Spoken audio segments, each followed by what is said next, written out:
മൂന്നാം മോദി സർക്കാരിന്റെ സത്യപ്രതിജ്ഞാ ചടങ്ങിലേക്ക് ലോക നേതാക്കൾക്ക് ക്ഷണം. ബംഗ്ലാദേശ്, ശ്രീലങ്ക, ഭൂട്ടാൻ, നേപ്പാൾ, മൗറീഷ്യസ് തുടങ്ങിയ രാജ്യങ്ങളിലെ നേതാക്കളെയാണ് സത്യപ്രതിജ്ഞാ ചടങ്ങിലേക്ക് ക്ഷണിച്ചിട്ടുള്ളത്. ക്ഷണം ലഭിച്ചതായി ശ്രീലങ്കൻ പ്രസിഡന്റ് റനിൽ വിക്രമസിംഗയുടെ ഓഫീസിലെ മാധ്യമ വിഭാഗം അറിയിച്ചു. ബംഗ്ലാദേശ് പ്രധാനമന്ത്രി ഷെയ്ഖ് ഹസീനയെ നരേന്ദ്രമോദി ഫോണിൽ വിളിച്ചതായി നയതന്ത്ര വൃത്തങ്ങൾ അറിയിച്ചു.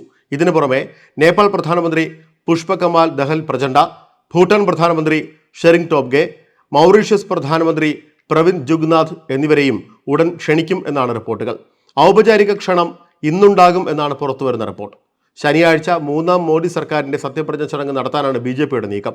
നാളെ പാർലമെന്റിലെ സെൻട്രൽ ഹാളിൽ ചേരുന്ന NDA MPമാരുടെ യോഗത്തിൽ നരേന്ദ്രമോദിയെ പാർലമെന്റിലെ നേതാവായി തെരഞ്ഞെടുക്കും. നരേന്ദ്രമോദിയെ NDA യോഗം നേതാവായി നിശ്ചയിച്ചത് ഏകകണ്ഠമായാണെന്നും നേതാക്കൾ അറിയിച്ചു. നരേന്ദ്രമോദി സർക്കാർ രൂപീകരിക്കുന്നതിനെ നിതീഷ് കുമാറും ചന്ദ്രബാബു നായിഡുവും പിന്തുണച്ചു.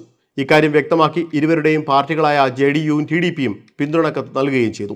ശിവസേന അടക്കമുള്ള പാർട്ടികളും പിന്തുണക്കത്ത് കൈമാറി.